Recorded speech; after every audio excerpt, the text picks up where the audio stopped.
Hello and welcome back. Today let's talk about misinformation and disinformation.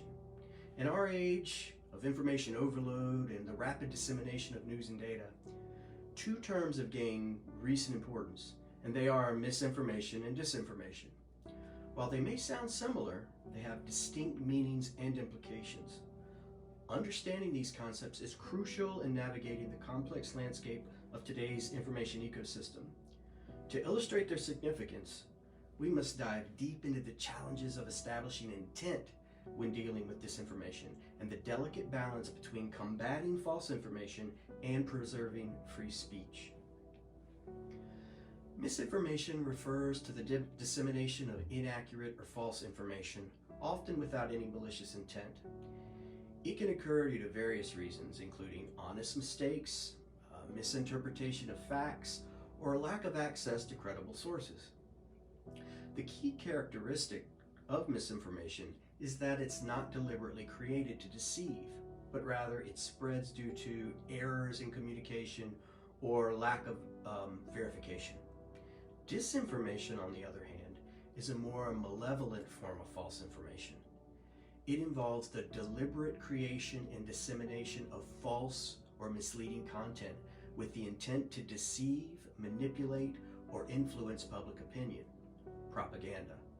Recognizing disinformation can be challenging, as it's often designed to mimic credible sources, making it appear genuine at first glance. Establishing intent is critical in differentiating disinformation from simple misinformation. But this process brings into focus the delicate interplay between combating harmful misinformation and protecting the inalienable right to free speech. Democratic societies like ours hold this right dearly, but the dissemination of disinformation can lead to serious repercussions, such as social unrest or erosion of trust in institutions. It's what we see all over the world right now. Balancing the act of preserving free speech while curtailing the spread of disinformation necessitates a multi-stage strategy. Promoting media and digital literacy is indispensable, preparing individuals to discern and scrutinize the authenticity of the information they encounter.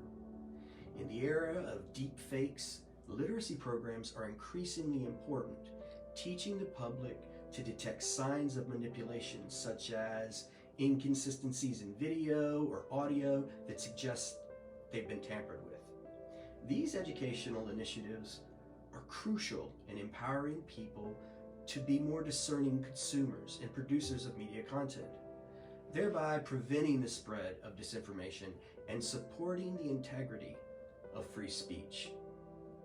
Transparency in content moderation policies and algorithms from social media companies and news outlets is also vital. When users are informed about the logic behind content moderation, it cultivates a sense of fairness and accountability. An example is Facebook's disclosure of its moderation guidelines, which helps users understand the basis for removing or flagging content, reducing some fears of arbitrary censorship. This goes for X and TikTok as well. Collaboration among governments, technology companies, and civil society groups is equally important in forging effective strategies to address disinformation while upholding our free speech. Through such partnerships, clear guidelines and best practices can be established, allowing for a unified front against disinformation that respects individual rights. Addressing the spread of these is an intricate challenge, particularly when it comes to establishing the intent behind content. Most importantly, the imperative is to protect free expression, while combating misinformation demands careful deliberation and collective action. Media literacy, transparency, and collaboration emerge as pivotal elements in the endeavor, ensuring society is both informed and free. So, misinformation and disinformation present a formidable challenge in the age of information, intersecting the foundational principle of free speech.